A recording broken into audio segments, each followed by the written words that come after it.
ಪರಿಶುದ್ಧ ನಾಮಕ್ಕೆ ಸ್ತೋತ್ರವಾಗಲಿ. ಕರ್ತನ ಸನ್ನಿಧಾನದಲ್ಲಿ ಬೆಳಗಿನ ಜಾವದಲ್ಲಿ ನಿಮ್ಮ ಚಾರಣ ಪ್ರಾರ್ಥನೆಗೆ ಸೇರಿ ಬರ್ತಕ್ಕೆ ಕರ್ತನು ಕೊಟ್ಟಂತ ಕೃಪೆಗಾಗಿ ಸ್ತೋತ್ರ. Hallelujah, hallelujah, hallelujah. ಕರ್ತನ ಪರಿಶುದ್ಧ ನಾಮಕ್ಕೆ ಸ್ತೋತ್ರವಾಗಲಿ. ನೇರವಾಗಿ ನಾವು ವಾಕ್ಯಕ್ಕೆ ಹೋಗೋಣ. ನಾವು ಯಾವ ವಾಕ್ಯದ ವಿಚಾರವಾಗಿ ನಾವು ಧ್ಯಾನ ಮಾಡ್ತಾ ಇದ್ದೇವೆ? ದೇವರ ಭಯ ವಿಚಾರವಾಗಿ ಧ್ಯಾನ ಮಾಡಿದೆವು. ಅದರ ನಂತರ ಅದರಿಂದ ಪ್ರಯೋಜನವಾಗಿ ಧ್ಯಾನ ಮಾಡಿದೆವು. ಈಗ ನಾವು ಧ್ಯಾನ ಮಾಡ್ಲಿಕ್ಕೆ ಹೋಗೋದ್ರಿಂದ ಅದರ ಮುಂದಿನ ಭಾಗ ಆದಿಕಾಂಡ 11ನೇ ವಚನದಲ್ಲಿ ಗಮನಿಸೋಣ. ಆ ವಾಕ್ಯವನ್ನು ಮತ್ತೆ ತಿರುಗಿ ಓದೋಣ. ಅದಕ್ಕೆ ಅಬ್ರಹಾಮನು, ಈ ಸ್ಥಳದವರು, ಯಾವ ಸ್ಥಳದವರು? ಗೆರಾರಿನ ಸ್ಥಳದವರು, ದೇವರ ಭಯವಿಲ್ಲದವರಾಗಿ ನನ್ನ ಹೆಂಡತಿಯ ನಿಮಿತ್ತ ನನ್ನನ್ನು ಕೊಂದಾರೆಂದು ನೆನೆಸಿದನು. ಹಲ್ಲೆಲೂಯಾ. ಅಬ್ರಹಾಮನಿಗೆ ಒಂದು ಗೆರಾರಿಗೆ ಬಂದಾಗ ಒಂದು ವಿಚಾರ ತಿಳಿಯುತ್ತೆ. ಅವನು ಕಂಪ್ಲೀಟ್ ಆಗಿರೋ ಸಿಟಿಯನ್ನ ಸ್ಕ್ಯಾನ್ ಮಾಡಿ ಹೇಳ್ತಾ ಇದ್ದಾನೆ, ಈ ಸ್ಥಳ ಯಾವ್ದಾಗಿದೆ? ದೇವರಿಗೆ ಭಯ ಇಲ್ಲದಂತ ಸ್ಥಳ, ದೇವರಲ್ಲಿ ಭಯ ಇಲ್ಲದಂತ ಜನರು ಜೀವಿಸುವಂತ ಸ್ಥಳ ಇದಾಗಿದೆ. ಅಲ್ಲಿ ಹೋದ ನಂತರ ಅಬ್ರಹಾಮನಿಗೆ ಅನಿಸುತ್ತೆ, ನಾನು ಈ ಸ್ಥಳಕ್ಕೆ ಬರಬಾರದಿತ್ತು ಅಂತ ಅನಿಸುತ್ತೆ. ನನ್ನ ಹೆಂಡತಿಯ ಮೇಲೆ ಈ ರೀತಿಯ ಒಂದು ಘಟನೆ ಆಕೆ ಜೀವಿತ ನಡೆಯಿದೆ. ನಾನು ಈ ದೇಶದ ಈ ಒಂದು ಸ್ಥಳದ ಪ್ರಭಾವ ವ್ಯಕ್ತಿಯಾಗಿರುವಂತ ಅಲ್ಲಿರುವಂತ ರಾಜನ ಎದುರು ಹಾಕೊಳ್ಳೋದಕ್ಕೆ ಕಾರ್ಯ ಆಯಿತು. ನನ್ನ ಜೀವಿತದಲ್ಲಿ ನನ್ನ ಮತ್ತು ನನ್ನ ಹೆಂಡತಿಯ ಒಂದು ಅಗಲುವಿಕೆ ಉಂಟಾಯಿತು. ನನ್ನ ಮತ್ತು ನನ್ನ ಹೆಂಡತಿಯ ಜೀವಿತದ ನನ್ನ ವಿಚಾರಗಳು ಜನರಿಗೆ ಗೊತ್ತಾಗುವಂತೆ ಆಯಿತು. ಅಂದ್ರೆ ಒಂದು ಫ್ಯಾಮಿಲಿ ಮ್ಯಾಟರ್ ಒಂದು ಸಿಟಿ ಮ್ಯಾಟರ್ ಆಗ್ಬಿಡೋದು, ಅಥವಾ ಒಂದು ಪಟ್ಟಣ, ಒಂದು ರಾಜ್ಯದ ಮ್ಯಾಟರ್ ಆಗೋದು. ಇವತ್ತಿನ ದಿವಸ ಫ್ಯಾಮಿಲಿಯಲ್ಲಿ ಅನೇಕ ಕಾರ್ಯಗಳು ನಡೆಯುತ್ತೆ. ಆದ್ರೆ ನ್ಯೂಸ್ ಅಲ್ಲಿ ಕೆಲವು ಫ್ಯಾಮಿಲಿ ಕಾರ್ಯವನ್ನು ನಾವು ಇಡೀ ದೇಶದ ಜನರು ನೋಡ್ತೀವಿ, ಇಡೀ ರಾಜ್ಯದ ಜನರು ನೋಡ್ತೀವಿ. ಆ ರೀತಿಯಲ್ಲಿ ಯಾರು ಮ್ಯಾಟರ್ ಆಗ್ಬಿಡ್ತು? ಅಬ್ರಹಾಮನ ಮ್ಯಾಟರ್ ಆಗ್ಬಿಡ್ತು. ಅದರ ಅಲ್ಲಿ ಹೋದಾಗ ಅನಿಸ್ತು, ನಾನು ಈ ಸ್ಥಳಕ್ಕೆ ಬರಬಾರ್ದಿತ್ತು, ನಾನು ಈ ಸ್ಥಳದಲ್ಲಿ ಇರಬಾರ್ದಿತ್ತು, ನಾನು ಈ ಸ್ಥಳದಲ್ಲಿ ಬರೋದಕ್ಕೆ ಆಲೋಚನೆ ಮಾಡಬಾರ್ದಿತ್ತು ಅಂತ ಅನ್ಕೊಂಡು ಯಾರಿಗನ್ಸ್ತಾ ಇದೆ? ಅಬ್ರಹಾಮನಿಗನ್ಸಿದೆ. ಈ ರೀತಿ ದೇವರ ಭಯ ಇಲ್ಲದಂತ ಸ್ಥಳಕ್ಕೆ ಹೋಗಿ ಅನಾಹುತಗಳನ್ನು ಎದುರಿಸುವಂತವರನ್ನ ನಾವು ಸತ್ಯವೇದದಲ್ಲಿ ಅನೇಕ ಜನರನ್ನ ನಾವು ನೋಡ್ತೇವೆ. ಯಾರನ್ನ ಎಲ್ಲ ನೋಡ್ಬೋದು ಅಂತಂದ್ರೆ, ಮೊದಲನೇದಾಗಿ ದೇವರ ಭಯ ಇಲ್ಲದ ಸ್ಥಳದಲ್ಲಿ ಇರುವುದಕ್ಕೆ ಇಷ್ಟಪಟ್ಟಂತ ಯಾರು? ಸಂಸೋನನ್ನ ನಾವು ನೋಡ್ತಾ ಇದ್ದೀವಿ. ಅವನು ದೇವರ ಭಯ ಇಲ್ಲ, ಅವ್ರಿಗೆ ಏನಂತ ಒಂದು ಮಿಷನ್ ಇತ್ತು, ಇಸ್ರೇಲರಿಗೆ ನ್ಯಾಯಸ್ಥಾಪಕನಾಗಿ ಜೀವಿಸಬೇಕು ಮತ್ತು ಫಿಲಿಸ್ಟಿಯರನ್ನ ಸೋಲಿಸಬೇಕು. ಆದ್ರೆ ಅವನೇನು ಮಾಡದ? ಫಿಲಿಸ್ಟಿಯರ ಜೊತೆಯೇ ಜೀವಿಸುವುದಕ್ಕೆ ಪ್ರಾರಂಭಿಸಿದ. ಫಿಲಿಸ್ಟಿಯರನ್ನ ಮಟ್ಟ ಹಾಕಬೇಕು ಅಂತ ಅನ್ಕೊಂಡು ಪರಲೋಕದ ಇಳಿದು ಬಂದಂತ ಆಯುಧ ಯಾರಾಗಿದ್ದಾನೆ? ಸಂಸೋನನೇ. ಸ್ಪೆಷಲ್ ವೆಪನ್ ಅಂತಾನೆ ನಾವು ಹೇಳೋದು. ಯಾಕಂದ್ರೆ ಅವನ ದೇಹದಲ್ಲಿ ಎಂತ ಶಕ್ತಿ ಇತ್ತು ಅಂತಂದ್ರೆ, ಒಂದು ಹಗ್ಗವನ್ನ ಸುಟ್ಟು ಹಾಕುವಂತ, ಬೆಂಕಿ ಹೊರಗಡೆ ಬರುವಂತ ಶಕ್ತಿ ಆತನಲ್ಲಿತ್ತು. ಒಬ್ಬನೇ ನಿಂತು ಸಾವಿರಾರು ಮಂದಿಯನ್ನ ಒಡೆದುರುಳಿಸುವಂತ ಯಾವ ಶಸ್ತ್ರ ಆಯುಧಗಳಿಂದಲ್ಲ, ಕೇವಲ ಒಂದು ಕತ್ತೆಯ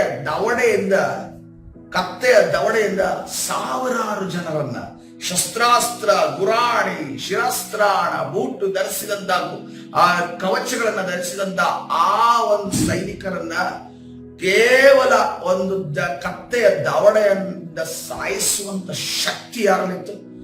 ಸಂಸೋನಲ್ಲಿತ್ತು. ಅಂತ ಒಂದು ವೆಪನ್ ಆಗಿರೋದು ಆತನಾಗಿದ್ದಾನೆ. ಆದ್ರೆ ಆತನ ಏನ್ ಮಾಡ್ತಾನೆ? ದೇವರ ಆತನನ್ನ ಫಿಲಿಸ್ಟಿಯ ದೇಶಕ್ಕೆ ಕಳಿಸೋದ್ರು. ಏನಕ್ಕೆ ಅಂತಂದ್ರೆ, ಫಿಲಿಸ್ಟಿಯರು ಅನೇಕ ಏನಂತಂದ್ರೆ ಇಸ್ರೇಲರ ಬೆಳೆದಂತ ಆಶೀರ್ವಾದವನ್ನು ಕರೀತಾರೆ. ಇವತ್ತಿನ ದಿವಸ ಕೂಡ ನಮಗೆ ಸಿಗ್ಬೇಕಾದ ಆಶೀರ್ವಾದ ಇನ್ನೇನು ನಮ್ಮ ಕೈಗೆ ಸಿಗಬೇಕು, ಇನ್ನೇನು ನಮ್ಮನ್ನ ಅದನ್ನು ಆಸ್ವಾದಿಸಬೇಕು, ನಮ್ಮ ಮಕ್ಕಳು ಸಂತೋಷ ಪಡಬೇಕು, ನಾವು ಸಂತೋಷ ಪಡಬೇಕು. ಅಷ್ಟರಲ್ಲಿ ಶತ್ರು ಬಂದು ನಾಶ ಮಾಡ್ತಾರೆ. ಮಿದ್ಯಾನರು ನಮ್ಮ ವಿರುದ್ಧವಾಗಿ ಬರ್ತಾ ಇದ್ದಾರೆ. ಮಿದ್ಯಾನರು ನಮ್ಮ ವಿರುದ್ಧವಾಗಿ ತಂದ್ರೆ ನಮಗೆ ಕಣ್ಣಿಗೆ ಕಾಣುವಂತ ಜನ ಅಲ್ಲ, ಅವರ ಹಿಂದೆ ನಿಂತಿರುವಂತ ಶಕ್ತಿಗಳಿದ್ದಾವೆ. ಅದಕ್ಕೋಸ್ಕರ ಯಾವುದೇ ಕಾರ್ಯವನ್ನು ನಾವು ಮಾಡುವಾಗಲೂ ಕೂಡ ನಮಗೆ ಒಂದು ಪ್ರಾರ್ಥನೆ ಒಂದು ಇರಬೇಕು. ಕೇವಲ ಸೇವಕರ ಬಳಿ ಮಾತ್ರ ಪ್ರಾರ್ಥನೆ ಮಾಡಿಕೊಂಡು ಹೋಗೋದಲ್ಲ, ನಮ್ಮ ಪ್ರಾರ್ಥನೆ ಕೂಡ ಇರಬೇಕು. ಸೇವಕರ ಬ್ಲೆಸ್ಸಿಂಗ್ ಇರಬೇಕು, ಹೌದು, ಖಂಡಿತವಾಗಿ. ಆದ್ರೆ ಅದೇ ರೀತಿ ಅವರಿಗೆ ದೇವರು ಕೊಟ್ಟಿರುವಂತಹ ಅಧಿಕಾರದ ಮೇರೆಗೆ ಅವರು ಪ್ರಾರ್ಥನೆ ಮಾಡ್ತಾರೆ. ಆದ್ರೆ ಪ್ರಾರ್ಥನೆ ರೂಪಕವಾಗಿರುವಂತಹ ಪ್ರಾರ್ಥನೆ ಜೀವಿತವುಳ್ಳವರಾದ ನಮ್ಮ ಪ್ರಾರ್ಥನೆ ಕೂಡ ಇರಬೇಕು. ಯಾವಾಗ ಮಾತ್ರವೇ ಅದು ಸಕ್ಸಸ್ಫುಲ್ ಆಗೋದು. ಈ ಸ್ಯಾಮ್ಸೋನ್ ಎಲ್ಲಿದ್ದಾನೆ? ದೇವ ಭಯ ಇಲ್ಲದ ಸ್ಥಳದಲ್ಲಿ ಅದನ್ನು ಇರುವುದಕ್ಕೆ ಇಷ್ಟಪಟ್ಟ. ತನ್ನ ರಾತ್ರೋರಾತ್ರಿಗಳನ್ನ ಕಳೆದ, ಹಗಲುಗಳನ್ನ ಕಳೆದ. ಆದ್ರೆ ಕರ್ತನು ರಾತ್ರೋರಾತ್ರಿ ಕಳೆಯೋದಕ್ಕೆ, ಹಗಲುಗಳನ್ನ ಕಳೆಯೋದಕ್ಕೆ ಸಂಸೋನನಿಗೆ ಅಲ್ಲಿ ಅವಕಾಶ ಕೊಟ್ಟಿದ್ದಲ್ಲ. ಕರ್ತನೇನು ಆ ಫಿಲಿಸ್ಟಿಯರನ್ನ ಓಡಿಸಿ ಅಥವಾ ಅವರನ್ನ ಸೋಲಿಸಿ ಇಸ್ರೇಲರಿಗೆ ಸಮಾಧಾನವನ್ನು ತರುವುದಕ್ಕೋಸ್ಕರವಾಗಿ ಆರಿಸಿಕೊಂಡಂತ ಆಯುಧವಾಗಿದೆ. ಅವು ಯಾವುದೇ ಕಾರಣಕ್ಕೂ ಫಿಲಿಸ್ತಿಯ ದೇಶದಲ್ಲಿ, ಆ ಮಲಿನಗೊಂಡಂತ ದೇಶದಲ್ಲಿ ಇರೋಂಗಿಲ್ಲ. ಯಾಕೆಂತಂದ್ರೆ ಅದನ್ನು ನಾಜೀರ್ ವೃತ್ತವನ್ನು ಆಚರಿಸ್ತಾ ಇದೆ. ಈ ನಾಜೀರ್ ವೃತ್ತವನ್ನು ಆಚರಿಸುವವರು ಅವರಿಗಿರುವಂತ ಒಂದು ಕಟ್ಟಪ್ಪಣೆ ಅಥವಾ ಅವರಿಗೆ ನಿಯಮಗಳೇನೆಂದು ನೋಡುವಾಗ ಅವರು ಲೋಕದಿಂದ ಬೇರ್ಪಟ್ಟವರಾಗಿರ್ಬೇಕು. ಲೋಕದಿಂದ ಅವರು ಬೇರ್ಪಟ್ಟವರಾಗಿರ್ಬೇಕು, ದೇವರಿಗೋಸ್ಕರ ಸಮರ್ಪಣೆ ಮಾಡಿದವರಾಗಿರ್ಬೇಕು. ಅದೇ ರೀತಿಯಲ್ಲಿ ಮೂರನೇದಾಗಿ ನೋಡುವಾಗ ಅವರು ಯಾವುದೇ ಒಂದು ಮತ್ತು ಬರುವಂತ ಪದಾರ್ಥಗಳನ್ನ, ಅಂದರೆ ಮತ್ತು ಬರುವಂತ, ಅಂದರೆ ಆ ಸಮಯದಲ್ಲಿ ಇಸ್ರೇಲ್ ದೇಶದಲ್ಲಿ ಮತ್ತು ಬರೋದಂದ್ರೆ ದ್ರಾಕ್ಷಾರಸವನ್ನು ಅವರು ಸೇವಿಸುವಂಗಿರ್ಲಿಲ್ಲ. ನಾವು ಇಸ್ರೇಲ್ ದೇಶದಲ್ಲಿ ಬೇರೆ ಎಲ್ಲಾದರೂ ನೋಡುದಾದ್ರೆ ನೋಡ್ರಿ, ಈಗಲೂ ಕೂಡ ಕೆಲವು ಪದಾರ್ಥಗಳಲ್ಲಿ ಆಲ್ಕೋಹಾಲ್ನ ಹಾಕ್ತಾರೆ. ಯಾಕೆಂದ್ರೆ ಆಲ್ಕೋಹಾಲ್ನ ಹಾಕಲಿಲ್ಲ ಅಂತಂದ್ರೆ ಅದು ಸರಿಯಾದ ರೀತಿಯಲ್ಲಿ ಆ ಫುಡ್ ಮಾರ್ಪಡೋದಿಲ್ಲ, ಅದು ಸರಿಯಾದ ರೀತಿಯಲ್ಲಿ ಬರೋದಿಲ್ಲ. ಅದಕ್ಕೋಸ್ಕರವಾಗಿ ಈತನಿಗೆ ರೆಸ್ಟ್ರಿಕ್ಷನ್ ಏನಿದೇನೋ ಆ ಎಲ್ಲದರಿಂದ ಬೇರ್ಪಡ್ಬೇಕು. ಅಲ್ಲದರಿಂದ ಬೇರ್ಪಡಬೇಕು ಅಂತಂದ್ರೆ ಆತನ ಎಲ್ಲಿ ತನ್ನ ಆಹಾರವನ್ನು ಸೇವಿಸಬೇಕಿತ್ತು, ಒಂದ ಮನೆಯಲ್ಲಿ ಸೇವಿಸಬೇಕಿತ್ತು, ಇಲ್ಲ ಅಂತಂದ್ರೆ ಇಸ್ರೇಲ್ ದೇಶದಲ್ಲಿ ಅವನು ಸೇವಿಸಬೇಕಿತ್ತು. ಯಾಕಂದ್ರೆ ಅಂತ ಒಂದು ಆ ನಾಜೀರ್ ವ್ರತವನ್ನು ಆಚರಿಸುವವರಿಗೆ ಆ ರೀತಿಯ ಒಂದು ಕೊಡದೇ ಇರುವಂತಹ, ಅವರಿಗೆ ಮುಟ್ಟದ ರೀತಿಯಲ್ಲಿ ಆ ಒಂದು ಮತ್ತು ಯಾವುದೇ ಮುಟ್ಟದ ರೀತಿಯಲ್ಲಿ ನಡೆಸಿದ ಅವ್ರಿಗೊಂದು ಸಿಂಬಲ್ ಇದೆ. ಏನಂತಂದ್ರೆ ಅವರ ತಲೆ ಕೂದಲು ಹಂಗೆ ಉದ್ದ ಇತ್ತು. ಅದನ್ನ ನೋಡಿದ್ರೆ ಅವ್ರಿಗೆ ಏನ್ ಅನ್ಕೊಳ್ಳುತ್ತೆ, ನಾವೊಂದು ಸರಿ ಒಂದು ಚರ್ಚ್ಗೆ ಹೋಗಿದ್ವಿ, ಅಲ್ಲಿ ಹೋದಾಗ ಒಂದು ಉದ್ದ ಕೂದಲದವರು ಇದ್ರು. ನಾವ್ ಅನ್ಕೊಂಡ್ವಿ ನಾಜೀರ್ ವ್ರತ ಅಂತ ಅನ್ಕೊಂಡ್ವಿ. ಅದು ಯಾವ ನಾಜೀರ್ ವ್ರತ ಅಲ್ಲ.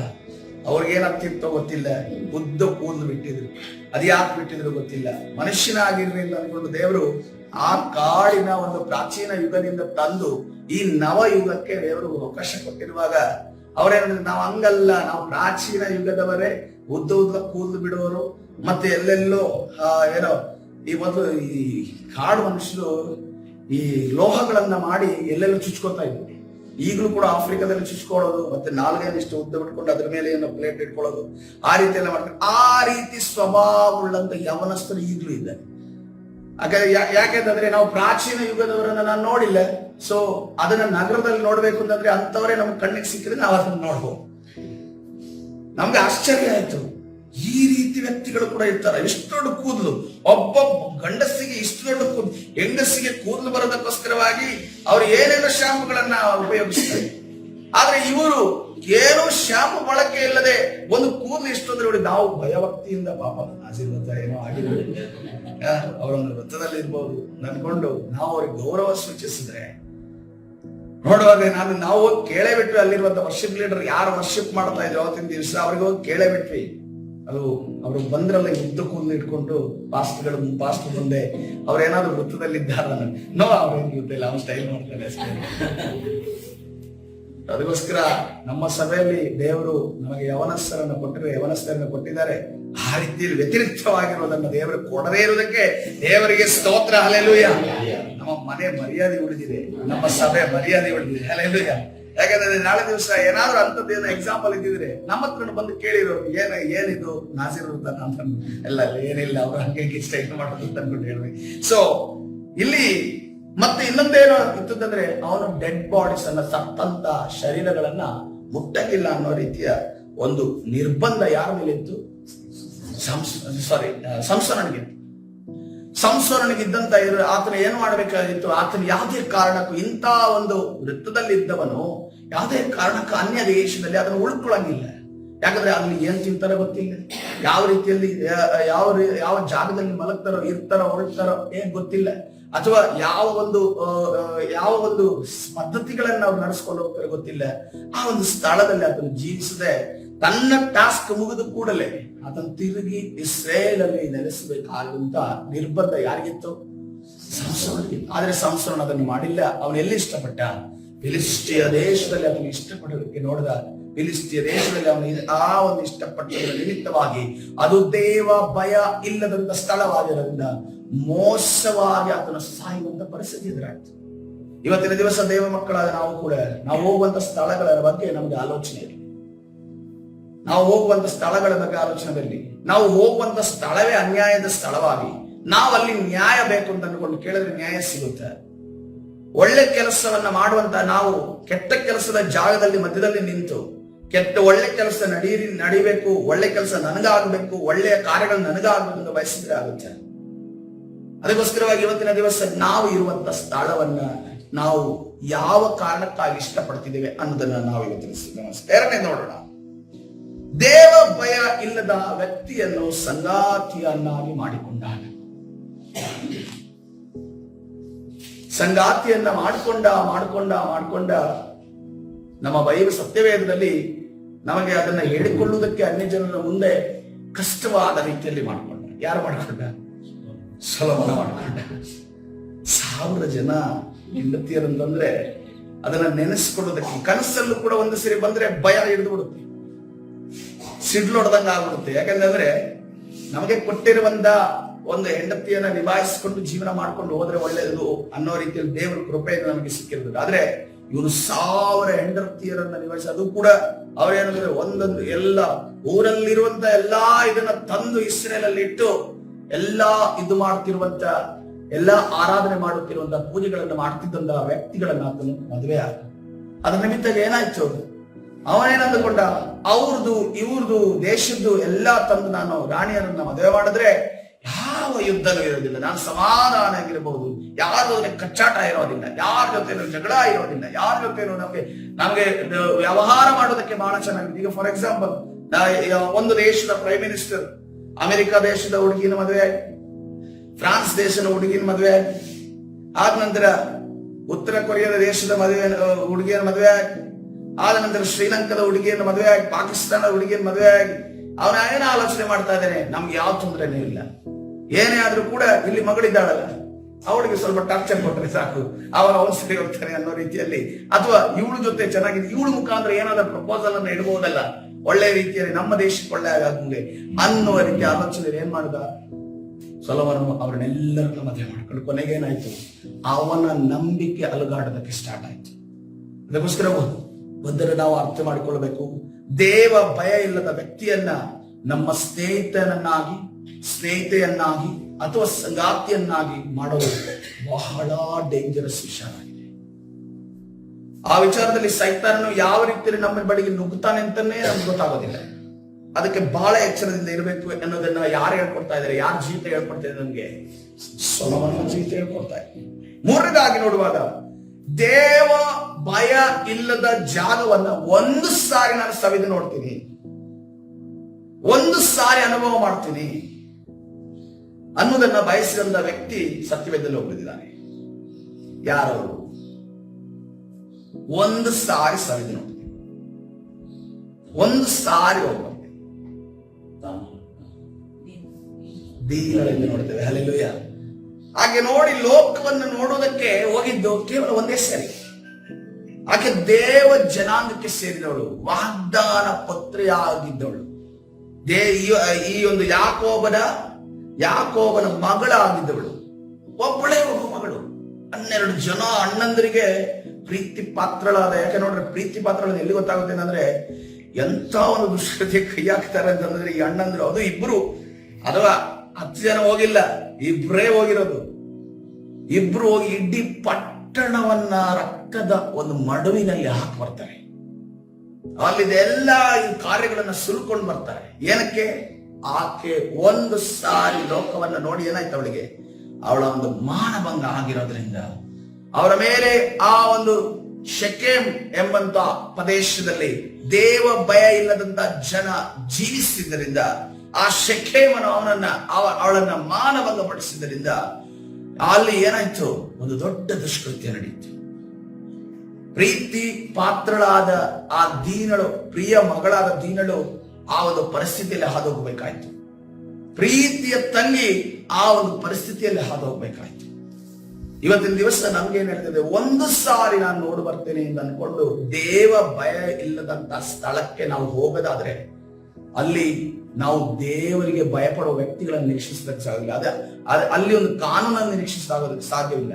ನಾವ್ ಅಂದುಕೊಳ್ತೀವಿ ಅಂತಂದ್ರೆ ಕಾನೂನು ಇದೆಯಲ್ಲ, ನಾವ್ ಅಂದುಕೊಳ್ತೇವೆ ಇಲ್ಲಿ ಏನು ರೂಲ್ಸ್ ಇದೆಯಲ್ಲ ಅಂದುಕೊಳ್ತೇವೆ. ಆದ್ರೆ ದೇವ ಭಯ ಇಲ್ಲದ ಸ್ಥಳ ಇದೆಯಲ್ಲ, ಆ ಸ್ಥಳಕ್ಕೆ ಹೋದಾಗ ನಾವಲ್ಲಿ ಕಾನೂನನ್ನಾಗ್ಲಿ, ನಾವು ನ್ಯಾಯವನ್ನಾಗ್ಲಿ, ನೀತಿಯನ್ನಾಗ್ಲಿ, ಧರ್ಮವನ್ನಾಗ್ಲಿ ನಾವು ನಿರೀಕ್ಷೆ ಮಾಡಬೇಕಾಗುದಿಲ್ಲ. ನಾವು ಇತ್ತೀಚಿನ ಒಂದು ಪಾಯಿಂಟ್ಗೋಸ್ಕರ ನಾವು ಪ್ರಾರ್ಥನೆ ಮಾಡ್ತಾ ಇದ್ದೇವೆ. ನ್ಯಾಯ ನೀತಿ ಧರ್ಮವನ್ನು ಆಚರಿಸ್ತಾರೆ ತಂದ್ಕೊಂಡು ಮುಖವಾಡ ಧರಿಸಿಕೊಂಡು ಹೋಗ್ತಿದ್ದ ಒಂದು ಸ್ಥಳದ ಬಗ್ಗೆ ನಾವು ವಿಜ್ಞಾಪನೆ ಮಾಡ್ತಾ ಇದ್ದೇವೆ. ಆ ಸ್ಥಳದಲ್ಲಿ ನಡೆದಿರುವ ಘಟನೆಗಳನ್ನ ನಾವು ಒಂದು ಸಾರಿ ಅನಲೈಸ್ ಮಾಡಿ ಗ್ಲಾನ್ಸ್ ತಗೊಂಡೋದಾದ್ರೆ ನಮ್ಗೆ ಕಣ್ಣಲ್ಲಿ ನೀರು ಬರುತ್ತೆ. ಯಾಕಂದ್ರೆ ಯಾರು ಕೂಡ ವಯಸ್ಸಿಗೆ ಬಂದಂತ ಹೆಣ್ಣು ಜೀವಿಸಂಗಿಲ್ಲ. ಯಾರು ಕೂಡ ವಯಸ್ಸಿಗೆ ಬಂದಂತ ಹೆಣ್ಣಿನ ಕುಟುಂಬದವರಲ್ಲಿ ಜೀವಿಸಂಗಿಲ್ಲ. ಯಾರು ಕೂಡ ವಯಸ್ಸಿಗೆ ಬಂದಂತ ಹೆಣ್ಣಿನ ವಿಚಾರವಾಗಿ ಯಾರಿಗೂ ಗೊತ್ತಾಗಂಗಿಲ್ಲ ಅಂತ ಪರಿಸ್ಥಿತಿ. ಯಾರಿಗೂ ಕೂಡ ಈಕೆ ನನ್ನ ಮಗಳು ವಯಸ್ಸಿಗೆ ಬಂದಿದ್ದಾಳೆ ಅನ್ನೋದನ್ನು ಯಾರಿಗೂ ಹೇಳಂಗಿಲ್ಲ ಅನ್ನೋ ಪರಿಸ್ಥಿತಿ.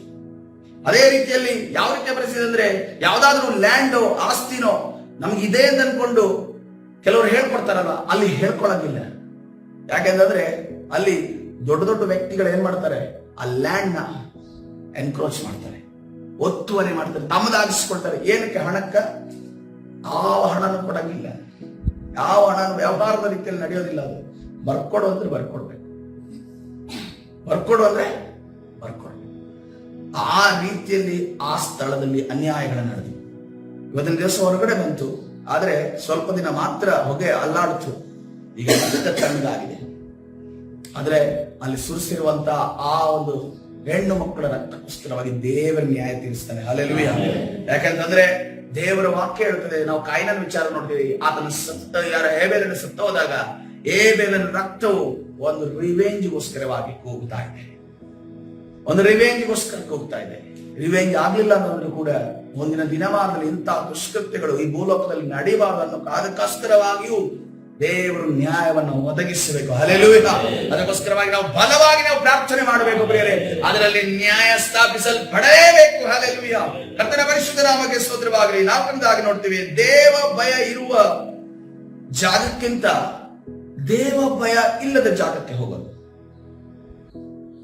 ದೇವ ಭಯ ಇರುವಂತ ಜಾಗದಲ್ಲಿ ನಮ್ಗೆ ಪ್ರಾಫಿಟ್ ಇಲ್ಲ, ಲಾಭ ಇಲ್ಲ, ಯಾವುದೇ ರೀತಿಯಲ್ಲಿ ಸಂತೋಷ ಅನಿಸ್ತಾ ಇಲ್ಲ. ಯಾಕೆಂದ್ರೆ ನಮ್ಮ ರಿಲೇಟಿವ್ಸ್, ನಮ್ಮ ನೆರೆಹೊರೆಯವರು, ನಮ್ಮ ಅಣ್ತಮ್ಮಂದ್ರು ಎಲ್ಲರೂ ಕೂಡ ಮೋಸ, ಅನ್ಯಾಯ, ದಗ ಮಾಡಿ ಅವ್ರೇನ್ ಮಾಡ್ತಾರೆ, ಎತ್ತರಕ್ಕೆ ಬೆಳೆದಿದ್ದಾರೆ. ಎತ್ತರ ಅಂದ್ರೆ ಬಂಗ್ಲಗಳನ್ನ ಹಾಕಿ, ಕಾರುಗಳನ್ನ ತಗೊಂಡು ಎಲ್ಲ ಬೆಳೆದಿದ್ದಾರೆ. ನಾವು ಅದೇ ರೀತಿಯಲ್ಲಿ ನಮ್ಮನ್ನು ನಾವು ಲೆಕ್ಕ ಹಾಕ್ತೀವಿ ಅವ್ರ ಜೊತೆ. ಕಾರು ಬಂಗ್ಲೆಗಳನ್ನ ಬೆಳೆಸ್ಕೊಂಡ್ರೆ, ತಂದು ತಮ್ಮ ಜೀವಿತದಲ್ಲಿ ಇದ್ ಮಾಡಿದ್ರೆ ಅವನು ದೊಡ್ಡವನು, ಅವನು ಶ್ರೀಮಂತ, ಅವನಿಗೆ ಬೆಲೆ ಇದೆ, ಅವನಿಗೆ ಮರ್ಯಾದೆ ಇದೆ. ಲೋಕಾರೂಢಿಯಾಗಿ ನೋಡುವಾಗ ಅವನು ಸರಿನೇ. ಆದ್ರೆ ಆ ಕಾರು ಬಂಗ್ಲು ತೆಗೆದುಕೊಂಡಂತ ನಿಂತು ಸ್ಪೀಚ್ ಮಾಡ್ತಿರುವಂತ ವ್ಯಕ್ತಿ ಆತನ ಕುಟುಂಬವನ್ನ ನೋಡಿದ್ರೆ, ಆತನ ವ್ಯಕ್ತಿತ್ವವನ್ನ ನೋಡಿದ್ರೆ, ಆತನ ಸ್ವಭಾವವನ್ನ ನೋಡಿದ್ರೆ ಅದನ್ನ ಯಾರಿಗೂ ಕೂಡ ನೋಡೋದಕ್ಕೆ ಸಾಧ್ಯವಿಲ್ಲ. ಯಾವ ರೀತಿಯಲ್ಲಿ ನಮಗೆ ಈ ಕಚರ ಡಬ್ಬಿಯಲ್ಲಿ ಇರುವಂತ ಆ ಕಸಗಳನ್ನ ಹಾಕ್ತೀವಿ ನೋಡಿ, ಆ ಕಸಗಳಲ್ಲಿ ಏನೇನು ಕಸಗಳಿರ್ತವೆ, ವಾಸನೆ ಬರ್ತದೆ, ಯಾರಿಗಾದ್ರೂ ಇಷ್ಟ ಇದೆಯಾ ಅಲ್ಲಿ ನಿಲ್ಲದಕ್ಕೆ? ಹಾಗಾದ್ರೆ ಅಂತ ವ್ಯಕ್ತಿಗಳ ಬಗ್ಗೆ ನಾವು ಯಾಕೆ ನಮ್ಮ ಜೊತೆ ಕಾಂಪಿಟೇಷನ್ ಮಾಡಿಸ್ಕೊತೀವಿ? ಅವ್ರ ಎತ್ತರಕ್ಕೆ ಬೆಳೀಲಿ, ಅವ್ರು ಇನ್ನೂ ಎತ್ತರಕ್ಕೆ ಬೆಳೀಲಿ.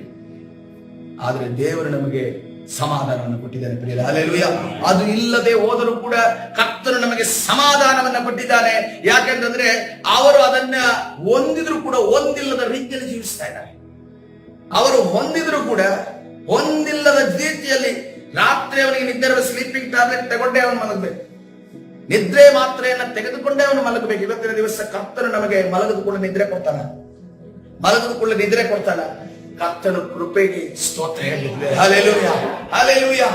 ಆ ಕೃಪೆ ನಮ್ಮ ಮೇಲೆ ಇರುವುದಾದ್ರೆ ದೇವರಿಗೆ ಸ್ತೋತ್ರ ಹೇಳಿ. ಯಾಕಂದ್ರೆ ನಿದ್ರಾಹೀನತೆ ಇದೆ, ಎಷ್ಟು ಜನ ಫ್ರಸ್ಟ್ರೇಷನ್ ಆಗಿ ಡಿಪ್ರೆಸ್ ಆಗಿದ್ದಾರೆ ಗೊತ್ತಾ? ಆದ್ರೆ ಕರ್ತನು ನಮಗೆ ಸಮಾಧಾನವನ್ನು ಕೊಟ್ಟಿದ್ದಾನೆ. ಈ ರೀತಿಯಲ್ಲಿ ಓದಂತ ಒಬ್ಬ ವ್ಯಕ್ತಿ ಇದ್ದಾನೆ ಸತ್ಯವೇದದಲ್ಲಿ. ನನಗೆ ದೇವ ಭಯ ಇರುವಂತ ಜಾಗ ಬೇಡ. ಅಲ್ಲಿ ಏನ್ ನಾವು ಲಾಭವನ್ನು ಪಡಿತಾ ಇಲ್ಲ. ನಾನು ದೇವ ಭಯ ಇಲ್ಲದ ಜಾಗಕ್ಕೆ ಹೋಗ್ತೀನಿ.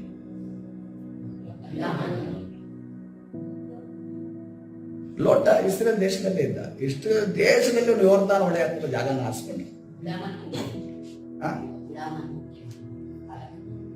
ಬೀಳಾವನು ಆರಿಸಿಕೊಂಡಿದ್ದಲ್ಲ, ಬೀಳಾವನು ಅದನ್ನು ಪ್ರವಾದಿ ಆತನ ಮುಖಾಂತರವಾಗಿ ಶಪ್ಸೋದಕ್ಕೆ ಬಾಲಕ ಕರೆದ. ಚೆನ್ನಾಗಿದೆ ಕ್ವಿಜ್. ಈ ಕ್ವೆಶನ್ಸ್ ಎಲ್ಲ ಕ್ವಿಜ್ ದಲ್ಲಿ ಇರ್ಬೇಕಿತ್ತ ಅಂತ ನವೋಮಿಯನ್ನು ನೋಡ್ತಾ ಇದ್ದೇವೆ. ದೇವ ಭಯ ಇಲ್ಲದ ಜಾಗದಲ್ಲಿ ಇದ್ಲು. ಗಂಡ ಇದ್ದ, ಮಕ್ಕಳಿದ್ರು. ಗಂಡ ಇದ್ದ, ಮಕ್ಕಳು ಇದ್ರು. ಏನ್ ಲಾಭ ಇಲ್ಲ, ಏನ್ ಮಜಾ ಇಲ್ಲ, ಏನು ಮನೋರಂಜನೆ ಇಲ್ಲ, ಏನೋ ಒಂದು ರಸನೆ ಇಲ್ಲ ಈ ಒಂದು ದೇವಜನರಲ್ಲಿ ಅಥವಾ ಸಭೆಯಲ್ಲಿರೋದು. ಎಲ್ಲೋಗೋಣ, ಎಲ್ಲಿ ರಸ ಇದೆಯೋ ಮನೋರಂಜನೆ ಇದೆಯೋ ಆ ಸ್ಥಳಕ್ಕೆ ಹೋಗೋಣ. ಎಲ್ಲಿಗೋದು? ಮೋವಾಬ್ ದೇಶಕ್ಕೆ ಹೋಗಿ. ಮೋವಾಬ್ ದೇಶಕ್ಕೆ ಹೋಗಿ ಗಂಡನನ್ನು ಕಳ್ಕೊಂಡು ಮನೆ ಆಧಾರ ಹೋಯ್ತು. ಎರಡನೇದಾಗಿ ತನ್ನ ಮಕ್ಕಳನ್ನು ಕಳ್ಕೊಂಡು ತನ್ನ ಫ್ಯೂಚರ್ ಹೋಯ್ತು. ಈಗ ಯಾರಿದ್ದಾರೆ ಮನೆಯಲ್ಲಿ? ಇಬ್ರು ಸೊಸೆಯಂದಿರಿದ್ದಾರೆ. ಇಬ್ರು ಸೊಸೆಯಂದಿರನ್ನ ಮಗಳ ರೀತಿಯಲ್ಲಿ ಸಾಕುವಂತ ಒಂದು ನಿರ್ಬಂಧ ಯಾರಿಗೆ ಬಂದಿದೆ? ಈಗ ನವಮಿಗೆ ಬಂದಿದೆ. ಇದು ನಡೆಯದ ವಿಚಾರ. ಆಕ್ಚುಲಿ ಒಂದು ಅತ್ತೆ ಒಂದು ಸೊಸೆಯಂದಿರನ್ನ ನೋಡ್ಕೊಳ್ಳೋದು, ಯಾಕಂದ್ರೆ ಗಂಡ ಇದ್ರೇನೆ ನೋಡ್ಕೊಳ್ಳೋದಿಲ್ಲ. ಆದ್ರೆ ಈಗ ಪರಿಸ್ಥಿತಿ ಏನಾಗಿದೆ, ಇಬ್ರು ಗಂಡಂದಿರಿಲ್ಲ. ಗಂಡದಿರುವಂತ ಸಮಯದಲ್ಲಿ ಸೊಸೆಯಂದಿರನ್ನ ನೋಡುವಂತ ಪರಿಸ್ಥಿತಿ ಎದುರಾಗಿದೆ. ಆಕೆ ಏನಂತ ಅನ್ಕೊಂಡು ಬಂದಿದ್ಲು? ಅಲ್ಲಿಗಿಂತ ಇಲ್ಲಿ ಪ್ರಾಫಿಟ್ ಇದೆ, ಅಲ್ಲಿಗಿಂತ ಇಲ್ಲಿ ಸಮಾಧಾನ ಜಾಸ್ತಿ ಇದೆ, ಅಲ್ಲಿಗಿಂತ ಇಲ್ಲಿ ಸಮಾಧಾನ ಇಲ್ಲಿ ಸಂತೋಷ ಜಾಸ್ತಿ ಇದೆ ಅಂತ ಅನ್ಕೊಂಡು ಮೋವಾಬ್ ದೇಶಕ್ಕೆ ಹೋಗಿದ್ಲು. ಮೋವಾಬ್ ದೇಶಕ್ಕೆ ಹೋಗಿ ಇಡೀ ಕುಟುಂಬನೇ ಅಲ್ಲೋಲ ಕಲ್ಲೋಲ ಆಯ್ತು. ಅದಕ್ಕೋಸ್ಕರವಾಗಿ ಕರ್ತನ ಸನ್ನಿಧಾನದಲ್ಲಿ ದೇವ ಭಯ ಇರುವಂತ ಸ್ಥಳದಲ್ಲಿ ನಾವು ನೆಲೆಸುವವರಾಗೋಣ. ಹಲ್ಲೆಲೂಯ. ಈ ವ್ಯಕ್ತಿಗಳ ರೀತಿಯಲ್ಲಿ ದೇವ ಭಯ ಇಲ್ಲದಂತ ಸ್ಥಳಕ್ಕೆ ನಾವು ಹೋಗಿ ಏನೋ ಒಂದು ದೊಡ್ಡ ಕಾರ್ಯ ಮಾಡ್ತೀವಿ ಅಂತ ಅನ್ಕೊಂಡು ಸಂಸೋನನ ರೀತಿಯಲ್ಲಿ ಅಲ್ಲಿ ಇಷ್ಟಪಟ್ಟು, ಎರಡನೇದಾಗಿ ನೋಡುವಾಗ ದೀನಳ ರೀತಿಯಲ್ಲಿ ಸೊಲೊಮೋನನ ರೀತಿಯಲ್ಲಿ ಅಲ್ಲಿರುವಂತಹ ಸ್ನೇಹ, ಅಲ್ಲಿರುವಂತಹ ವ್ಯಕ್ತಿಗಳ ಜೊತೆ ಕನೆಕ್ಷನ್ಸ್ ಮಾಡಿ ಏನೋ ನಮ್ಗೆ ಆಗುತ್ತೆ, ಅವ್ರ ಜೊತೆ ಕನೆಕ್ಷನ್ ಜೊತೆ ಇರಬೇಕು ಅಂತ ಅನ್ಕೊಂಡು ನೋಡ್ರಿ, ಅಲ್ಲೊಂದು ಲೇವಾದೇವಿ ನಡೆಯುತ್ತೆ. ಏನೋ ಕೊಡೋದು ತಗೊಳ್ಳೋದು ನಡೆಯುತ್ತೆ. ಲೋಕ ಏನೇ ಕೊಟ್ಟರು ಕೂಡ ನಿನ್ನ ಆತ್ಮವನ್ನ ಸೈತಾನ ಕೇಳ್ತಾನೆ. ಲೋಕ ಏನೇ ಕೊಟ್ಟರು ಕೂಡ ನಿನ್ನ ಆತ್ಮವನ್ನ ಕೇಳ್ತಾನೆ. ಈಗ ನಾವು ಬಿಗ್ ಬಾಜಾರ್ಗೆ ಹೋಗ್ತೀವಿ. ಬಿಗ್ ಬಾಜಾರ್ ಹೋದಾಗ ಬಿಲ್ಲಿಂಗ್ ಕೌಂಟರ್ ಬರ್ತೀವಿ. ಬಿಲ್ಲಿಂಗ್ ಕೌಂಟರ್ ಬಂದಾಗ ಅವ್ರು ಹೇಳ್ತಾರೆ, ಇನ್ನೊಂದು ಸ್ವಲ್ಪ ನೀವು ಏನಾದ್ರು ಪರ್ಚೇಸ್ ಮಾಡೋದಾದ್ರೆ ಫ್ರೀ. ಎಷ್ಟು? 9 ರೂಪಾಯಿ ಸಕ್ಕರೆ. ಆ 9 ರೂಪಾಯಿ ಸಕ್ಕರೆಗೋಸ್ಕರವಾಗಿ ನಾವು 106 ರೂಪಾಯಿ ಖರ್ಚು ಮಾಡಿ ಹೋಗಿ ನಮ್ಮ ಮಕ್ಕಳು ಸಮಾಧಾನ ನಿಂತಿರ್ತಾರೆ ನಮ್ಮ ಜೊತೆ. ಹೋಗ್ರು ತಗೋಬರ್ರು ಅಂತ ಅನ್ಕೊಂಡು ಕಳಿಸಿ ಅವು ಹೋಗಿ ಎದ್ದೋ ಬಿದ್ದೋ ಏನೋ ಒಂದು ವಸ್ತುಗಳನ್ನು ತಗೊಂಡು ಬಂದು ಅದು ಆ ಟೈಮಲ್ಲಿ ಪರ್ಚೇಸ್ ಮಾಡಿದ್ರೆ ಯಾವುದೇ ಕಾರಣಕ್ಕೂ ಅದು ಯೂಸ್ ಆಗಿರುವಂತಹ ವಸ್ತುಗಳಾಗಿರೋದಿಲ್ಲ. ಯೂಸ್ಲೆಸ್ ವಸ್ತುಗಳನ್ನ ರೇಟ್ ಹಾಕಿ ನಾವು ತಗೊಳ್ಳಿ. ಸಿಕ್ಕಿದೆಷ್ಟು? 9 ರೂಪಾಯಿ ಸಕ್ಕರೆ. ಇಲ್ಲಿ 1000 ರೂಪಾಯಿ ಹೋಗಿದ್ದು ಗೊತ್ತಿಲ್ಲ, ಆದ್ರೆ 9 ರೂಪಾಯಿ ಸಕ್ಕರೆ ಸಿಕ್ತು ಅಂತ ಅನ್ಕೊಂಡು ಮನೆಗೆ ಖುಷಿಯಾಗಿ ಬರ್ತೀವಿ. ಇನ್ನು ಬಟ್ಟೆ ಅಂಗಡಿಗಳಿಗೆ ಹೋಗೋದಾದ್ರೆ ನೀವು 2500 ಮಾಡಿದ್ರೆ ನಿಮಗೆ ಒಂದು ಕೂಪನ್ ಸಿಗುತ್ತೆ. ಈಗ ಸಿಗಲ್ಲ, ನೆಕ್ಸ್ಟ್ ಟೈಮ್ ಬಂದಾಗ ಪರ್ಚೇಸ್ ಅಲ್ಲಿ ನಿಮ್ಗೆ ಇಷ್ಟು ಫ್ರೀ ಸಿಗುತ್ತೆ ಅಂತ ಅನ್ಕೊಂಡಿಲ್ಲ. ಅದಕ್ಕೆ ನಾನು ಅಂತ ಕೂಪನ್ ಅನ್ನೇ ತಗೊಳಕ್ ಹೋಗೋದಿಲ್ಲ. ಆ ಕೂಪನ್ಗಳೆಲ್ಲ ಬಿದ್ದವೆ ಅಲ್ಲಿ. ಅದಕ್ಕೋಸ್ಕರ ಎಷ್ಟು ಬಟ್ಟೆ ಬೇಕೋ ಅಷ್ಟು ಮಾತ್ರ ತಂದು ಒಳಗಡೆ. ನಿಮ್ ಕೂಪನ್ ಬೇಡ, ನನ್ನ ಹತ್ರ ಹಣನೂ ಇಲ್ಲ ಆ ಕೂಪನ್ ತಗೊಂಡು ನಾನು ಪರ್ಚೇಸ್ ಮಾಡೋದಕ್ಕೆ. ನನ್ಗೇನ್ ಬೇಕು ನಾನು ಅದನ್ನ ತಗೊಂಡ್ ಬರ್ತೀನಿ ಅಂತ ಅನ್ಕೊಂಡು ಡಿಸೈಡ್ ಮಾಡ್ಕೊಂಡೇ ಹೋಗ್ತೀನಿ. ಈ ಕೆಲವ್ರದ್ದು ಡಿಸೈಡ್ ಮಾಡ್ಕೊಂಡೇ ಹೋಗಿರ್ತಾರೆ. ಅಲ್ಲಿ ಹೋದ್ಮೇಲೆ ಏನೇನು ಆಗುತ್ತೆ ಗೊತ್ತಿಲ್ಲ, ಕಲ್ಲೋಲ ಆಗುತ್ತೆ. ಅಲ್ಲಿ ಡ್ರೆಸ್ಸಿಂಗ್ ರೂಮ್ ಅಲ್ಲಿ ತಗೊಂಡೋಗಿ ಹಾಕಿ ಏನಾಗುತ್ತೆ ಅಂತಂದ್ರೆ ಮನಸ್ಸು ಹೆಂಗಾಗುತ್ತೆ ಅಂತಂದ್ರೆ ಈ ಮಕ್ಕಳು ಮನಸ್ಸು ಸ್ಮೂತ್ ಆಗ್ಬಿಡ್ತಾರೆ. ಏನ್ ನೋಡಿದ್ರು ಬೇಕು ಅನ್ಸುತ್ತೆ ಅವರಿಗೆ. ಆದ್ಮೇಲೆ ಅಲ್ಲಿ ಬ್ಯಾಲೆನ್ಸ್ 0 ಆಗ ತನಕನೂ ಬಿಡೋದಿಲ್ಲ. ಆದ್ಮೇಲೆ ಇನ್ನೊಬ್ರ ಹತ್ರ ಹಾಕಿಸ್ಕೊಂಡು ತಗೊಂಡು ಪರ್ಚೇಸ್ ಮಾಡ್ಬರ್ತೀವಿ. ಇದಾಗಿದೆ ಎಕ್ಸ್ಪೀರಿಯನ್ಸ್. ಯಾವ್ದಾದ್ರು ನಾವು ತುಂಬಾ ವೀಕ್ ಅಂತ ಅನ್ಸೋದಿಲ್ವಾ ಅಲ್ಲೂ ಆದಾಗ ಅವರ ಬಿಸ್ನೆಸ್ ಮುಂದೆ, ಅವರು ಮಾಡೋ ಬಿಸ್ನೆಸ್ ಸ್ಟ್ರಾಟಜಿ ಬಂದೆ ನಾವು ವೀಕ್ ಅಂತ ಅನ್ಸೋದಿಲ್ವಾ? ಸೊ ಅದಕ್ಕೋಸ್ಕರ ನಾವು ವೀಕ್ ಆಗಿರುವಂತ ಬಹಳ ಇಂಟೆಲಿಜೆಂಟ್ ಆಗಿ ಕೆಲಸ ಮಾಡ್ಬೇಕು. ತುಂಬಾ ಈ ತರದ್ದು ಮಾಡೋಂತ ನೋಡ್ರಿ, ಬಿಸ್ನೆಸ್ಗಳು ಹೆಂಗಿರ್ಬೇಕಂತಂದ್ರೆ ಕಸ್ಟಮರ್ಗೆ ಒಪ್ಪಿಸೋದೇ ಕಷ್ಟ ಅಂತ ಆಗ್ಬೇಕು ಅವ್ರಿಗೆ. ಇವನ್ನ ಒಪ್ಸೋದು ಭಾರಿ ಕಷ್ಟಪ್ಪ. ಇವ್ನು ಏನ್ ಕೊಟ್ಟರು ಸಾಲೋದಿಲ್ಲ ಅನ್ನೋ ರೀತಿಯಲ್ಲಿ ಆದಾಗಲೇ ತುಂಬಾ ಫೆಸಿಲಿಟಿಗಳು ಸಿಗ್ತವೆ, ತುಂಬಾ ಆಫರ್ಗಳು ಬರ್ತವೆ. ಅದಕ್ಕೆ ಏನಂತಂದ್ರೆ ಈ ರೀತಿಯ ಗಿಮಿಕ್ಗಳನ್ನ ಸೈತಾನ್ ಮಾಡ್ತಾನೆ, ನಮ್ಮನ್ನ ಎಳೆಯೋದಕ್ಕೆ ನೋಡ್ತಾನೆ. ಮೂರನೇದಾಗಿ ನೋಡುವಾಗ ದೇವ ಭಯ ಇಲ್ಲದ ಜಾಗದನ್ನು ಒಂದು ಸಾರಿ ನಾನು ಸವಿದು ನೋಡ್ತೀನಿ, ಒಂದು ಸಾರಿ ನಾನು ಸಂತೋಷ ಪಡ್ತೀನಿ ಅಂತ ಅನ್ಕೊಂಡು ಬಯಸುವಂಥದ್ದು. ನಾಲ್ಕನೇದಾಗಿ ದೇವ ಭಯ ಇರುವಂತ ಜಾಗಕ್ಕಿಂತ ಎಲ್ಲಿ ಚೆನ್ನಾಗಿ ಅನ್ಸೋದು? ದೇವ ಭಯ ಇಲ್ಲದ ಜಾಗ. ಈ ಒಂದು ನಾಲ್ಕು ವಿಚಾರಗಳಲ್ಲಿ ನಮಗೆ ಶೋಧನೆಗಳು ಬಂದಿದಾವ. ಕೆಲವು ಬಾರಿ ನಾವು ತಿಳಿಯದೆ ಹೋಗಿರ್ತೀವಿ, ಕೆಲವು ಬಾರಿ ತಿಳಿದು ಹೋಗಿರ್ತೀವಿ. ಕೆಲವು ಸಾರಿ ನಮ್ಮ ಮುಂದೆ ಪ್ರಾರ್ಥನೆ ಮಾಡಿಸ್ಕೊಳಕ್ ಬರ್ತಾರೆ, ನಾನು ಹಿಂಗ್ ಹೋಗ್ಬೇಕು, ಅಲ್ಲಿ ಈ ರೀತಿಯ ಫಂಕ್ಷನ್ ಇದೆ ಅಂತ ಅನ್ಕೊಂಡು ಹೇಳುವಾಗ ನಮ್ಗೆ ಏನ್ ಮಾಡ್ಬೇಕು ಅಂತ ಗೊತ್ತಾಗಲ್ಲ. ಒಳಗಡೆಯಿಂದ ಬೇಡ ಅಂತ ಅಂತ ಇರುತ್ತೆ. ಆದ್ರೆ ಬೇಡ ಅಂತ ಅಂದ್ರೆ ನಾಳೆ ನೆಕ್ಸ್ಟ್ ಭಾನುವಾರ ಬರ್ತಾರ ಇಲ್ವೋ ಅನ್ನೋ ಡೌಟ್,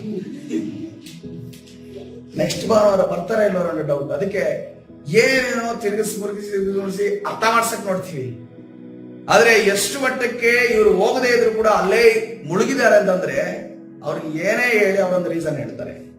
ಸೊ ನೆಕ್ಸ್ಟ್ ರೀಸನ್ ಹೇಳುವಾಗ ಏನು ಮಾಡಕ್ಕಾಗಲ್ಲ.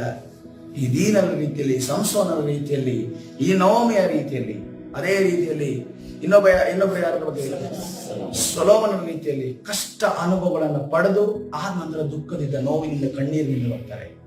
ನಾವು ಅವ್ರ ಜೊತೆ ನಾವು ಅಳ್ತೀವಿ, ಅವತ್ತು ದಿವಸ ಹೇಳಿದೆ ನಾನು ಎಷ್ಟು ಕೇಳಲಿಲ್ಲ ಅಂತ ಅನ್ಕೊಂಡು ನಾವು ಅಳೋದಕ್ಕೆ ಸ್ಟಾರ್ಟ್ ಮಾಡ್ತೀವಿ. ಇವತ್ತಿನ ದಿವಸ ನಮ್ಮನ್ನ ನಾವು ಕರ್ತನ ಕರಗಳಿಗೆ ಒಪ್ಪಿಸೋಣ ಪ್ರಿಯರೇ. ನಾವು ದೇವ ಭಯ ಇಲ್ಲದಂತ ಸ್ಥಳದಲ್ಲಿ ನಾವು ಎಷ್ಟು ಮಟ್ಟಕ್ಕೆ ಇರಬೇಕು, ಎಷ್ಟು ಮಟ್ಟಿಗೆ ಇರಬಾರ್ದು ಅನ್ನೋದನ್ನ ಕರ್ತನ ಇವತ್ತು ನಮಗೆ ಹೇಳಿದ್ದಾರೆ. ಅಬ್ರಹಾಮನು ಕೂಡ ದೇವ ಭಯ ಇಲ್ಲದಂತ, ಯಾಕಂದ್ರೆ ಐಗುಪ್ತಕ್ಕೆ ಹೋಗು ಅಂತ ಅನ್ಕೊಂಡು ಅಬ್ರಹಾಮನಿಗೆ ಹೇಳಿಲ್ಲ ದೇವರು. ಆದ್ರೂ ಕೂಡ ಆತನು ಇಳಿದು ಹೋದರ ನಿಮಿತ್ತವಾಗಿ ಕಷ್ಟಗಳನ್ನು ಅನುಭವಿಸಿದ. ಇವತ್ತಿನ ದಿವಸ ಇದು ನಾವು ದೇವ ಒಂದು ಕಂಟ್ರಿಯಲ್ಲಿ, ದೇಶದಲ್ಲಿ ನಾವು ಇರಬಹುದು, ಅಂದ್ರೆ ಸಭೆಯಲ್ಲೇ, ಅದೇ ರೀತಿಯಲ್ಲಿ ನಮ್ಮ ಮನೆಯಲ್ಲಿ ದೇವರ ಸುವಾರ್ತೆಯನ್ನು ಸಾರುವಂತ ಜಾಗದಲ್ಲೇ ದೇವರ ಅನುಸಾರವನ್ನು ಜೀವಿಸುವಂತ ಜನರ ಮಧ್ಯದಲ್ಲಿ ನಾವು ಜೀವಿಸ್ತಾ ಇದ್ದೇವೆ. ಆದ್ರೆ ಒಂದು ದಿವಸ ನಮ್ಗೆ ಇಂಥ ಆಫರ್ಗಳು ಬರ್ತವೆ. ಮುಂದಿನ ದಿವಸದಲ್ಲಿ ನಾವು ಬಹಳ ಎಚ್ಚರದಿಂದ ನಾವಿರಬೇಕಾಗಿದೆ. ಹಲ್ಲೆಲೂಯಾ. ಯಾಕಂದ್ರೆ ನಮ್ಮ ಕುಟುಂಬದ ಅಸ್ಥಿವಾರಗಳು ಕದಲುತ್ತವೆ ಪ್ರಿಯರೇ. ಸೈತಾನ ಕಾಯ್ತಾ ಇದ್ದಾನೆ ನಮ್ಮನ್ನು ಹೊರಗಡೆ. ಯಾಕಂದ್ರೆ ಕರ್ತನೆ ಅಲ್ಲೇ ವಾಕ್ಯ ಹೇಳ್ತದೆ, ಸೈತಾನ ಎಲ್ಲಿ ನಿಂತಿದ್ದಾನಂತೆ? ಅವನು ಬಾಗಿಲಲ್ಲೇ ನಿಂತಿದ್ದಾನೆ. ಬಾಗಿಲಿಂದ ಹೊರಗಡೆ ಬಾಗಿಲಿಂದ ಹೊರಗಡೆ ಬಂದ ಕೂಡಲೇ ನಾನು ಇದನ್ನು ಫಿನಿಶ್ ಮಾಡಿ.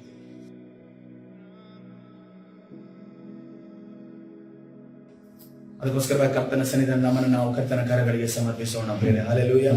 ಒಂದು ವೇಳೆ ಈ ಸಂದರ್ಭದಲ್ಲಿ ನಾವು ದೇವ ಭಯ ಇಲ್ಲದ ಸ್ಥಳದಲ್ಲಿ ಇರಬಹುದು, ಅಥವಾ ಸ್ಥಳಕ್ಕೆ ಹೋಗುವಂತ ಸಾಧ್ಯತೆ ಇರಬಹುದು, ಅಥವಾ ಸ್ಥಳಕ್ಕೆ ಹೋಗಿ ಬಂದು ಅದನ್ನ ನಾವು ಸುಮ್ಮನೆ ಹಾಗೆ ಬಿಟ್ಟದೆ, ದೇವರ ಜೊತೆ ನಾವು ಚರ್ಚೆ ಮಾಡದೆ, ದೇವರ ಜೊತೆ ಕ್ಷಮೆ ಕೇಳದೆ ನಾವು ಅದನ್ನ ಬಿಟ್ಟಿರ್ಬೋದು. ಇವತ್ತಿನ ದಿವಸ ಅದೆಲ್ಲ ಫೈಲ್ಗಳು ಓಪನ್ ಆಗ್ಲಿಕ್ಕೆ. ಹಲ್ಲೆಲೂಯಾ. ಕರ್ತನ ಸನ್ನಿಧಾನ ಕೇಳಿಕೊಳ್ಳೋಣ. ಕರ್ತನೆ, ನಾನು ದೇವ ಭಯ ಇಲ್ಲದಂತ ಜಾಗಕ್ಕೆ ನಾನು ಹೋಗದ ಹಾಗೆ, ದೇವ ಭಯ ಇಲ್ಲದಂತ ವ್ಯಕ್ತಿಗಳ ಜೊತೆ ಏನ್ ಸಂಘವನ್ನ ಬೆಳೆಸಿದ್ದೇನೆ ಅದನ್ನ ಮಾಡದ ಹಾಗೆ, ಕರ್ತನೆ ದೇವ ಭಯ ಕರ್ತನೆ ಇರುವಂತಹ ಸ್ಥಳದಲ್ಲಿ ಕರ್ತನೆ ಇರೋದಕ್ಕಿಂತ ದೇವ ಭಯ ಇಲ್ಲದಂತ ಆ ಒಂದು ಕರ್ತನೆ ಲಾಭವನ್ನ ಗ್ರಹಿಸದೆ ದೇವರ ಸನ್ನಿಧಾನದಲ್ಲಿ ಇರುವಾಗ ನನಗೆ ಸಹಾಯ ಮಾಡು, ಅಥವಾ ಒಂದು ಸಾರಿ ನಾನು ಹೋಗಿ ಬರ್ತೇನೆ, ಇನ್ನು ಮತ್ತೊಂದು ಸರಿ ಹೋಗೋದಿಲ್ಲ ಅನ್ನುವ ರೀತಿಯಲ್ಲಿ ನಮ್ಮ ಮನಸ್ಥಿತಿಗಳಿರುವುದಾದ್ರೆ ಕರ್ತನು ಇವತ್ತಿನ ದಿವಸ ಮಾರ್ಪಡಿಸುವುದಾಗಲಿ. ಹಲ್ಲೆಲೂಯಾ. ಕರ್ತನು ಬಿಡುಗಡೆಯನ್ನು ಕೊಡುವುದಾಗಲಿ. ಓ ನಷ್ಟವಾದರೂ ಪ್ರಿಯರೇ, ಕರ್ತನ ಜೊತೆ ನಾವು ಪ್ರಮಾಣ ಮಾಡಿದ್ದೇವೆ, ನಾನು ನಿನ್ನ ಸನ್ನಿಧಿಯಲ್ಲಿ ಇರುತ್ತೇನೆ ಎನ್ನುವಂತ ಪ್ರಮಾಣವನ್ನು ನೆನಪಿಸಿಕೊಳ್ಳೋದಾದ್ರೆ ನಷ್ಟವಾದರೂ ನಾವು ಪ್ರಮಾಣ ತಪ್ಪದೆ ಜೀವಿಸೋಣ. ಹಲ್ಲೆಲೂಯಾ. ಪರಿಶುದ್ಧನಾದ ದೇವರ ನಿನ್ನ ನಾಮಕ್ಕೆ ಸ್ತೋತ್ರವಾಗಲಿ. ಈ ನಿನ್ನ ಪರಿಶುದ್ಧ ಸನ್ನಿಧಿಯಲ್ಲಿ ಕರ್ತನೆ, ನಿನ್ನ ದೇವ ಜನರಾದ ನಾವು ಸ್ವಾಮಿ, ನಿನ್ನ ಮಕ್ಕಳು ನಾವು ಆಗಿದ್ದೇವೆ ಕರ್ತನೆ. ನಿನ್ನ ಸನ್ನಿಧಿಯಲ್ಲೇ, ನಿನ್ನ ಭಯ ಇರುವಂತಹ ಜನರ ಮಧ್ಯದಲ್ಲೇ, ನಿನ್ನ ಭಯ ಇರುವಂತಹ ಕರ್ತನೆ ರಾಜ ಸ್ಥಳದಲ್ಲೇ ಕರ್ತನೆ ನಾವು ಜೀವಿಸುವಾಗ ನಮಗೆ ಸಹಾಯಸ್ತವನ್ನ ಚಾಚು. ನಮ್ಮನ್ನ ಸೈತಾನನು ಅನೇಕ ವಿಚಾರ ಮೋಸಗೊಳಿಸಿದ್ದಾನೆ ಕರ್ತನೆ. ಇವತ್ತಿನ ದಿವಸ ಆ ಮೋಸಕ್ಕೆ ಒಳಗಾಗದೆ ಕರ್ತನೆ ನಾವು ನಿನ್ನ ಕಡೆ ತಿರುಗುವಾಗ ನಮಗೆ ಸಹಾಯಸ್ತವನ್ನ ಚಾಚು. ನಮ್ಮನ್ನ ಕರ್ತನೆ ರಾಜ ದೇವ ಭಯ ಇಲ್ಲದ ಸ್ಥಳಗಳಿಗೆ ಎಳೆಯುವಂತ, ದೇವ ಭಯ ಇಲ್ಲ ಇಲ್ಲದ ವ್ಯಕ್ತಿಗಳ ಕಡೆಗೆ ಎಳೆಯುವಂತ ಕರ್ತನೆ, ದೇವ ಭಯ ಇಲ್ಲದಂತ ಕರ್ತನೆ, ಸ್ಥಳದಲ್ಲಿ ಲಾಭಗಳನ್ನ ನೋಡುವಂತೆ ಮಾಡುವಂತ ಎಲ್ಲಾ ಸೈತಾನನ ಕಾರ್ಯಗಳು, ಅಂಧಕಾರ ಶಕ್ತಿಗಳ, ದುರಾತ್ಮನ ಕಾರ್ಯಗಳನ್ನ ನಜರೇತಿನ ಯೇಸುವಿನ ನಾಮದಲ್ಲಿ ಬಂಧಿಸಿ ಮುರಿದಾಕ್ಸಾಯಿ ಬಿಡುಗಡೆ ಉಂಟು ಮಾಡಿ ತಾನು ನಡೆಸಿ ಕರ್ತನಾದ ಯೇಸು ಸ್ವಾಮಿ ಹೆಸರಲ್ಲಿ ಪ್ರಾರ್ಥಿಸಿಕೊಳ್ಳುತ್ತೇನೆ, ಜೀವವುಳ್ಳ ತಂದೆ, ಆಮೆನ್.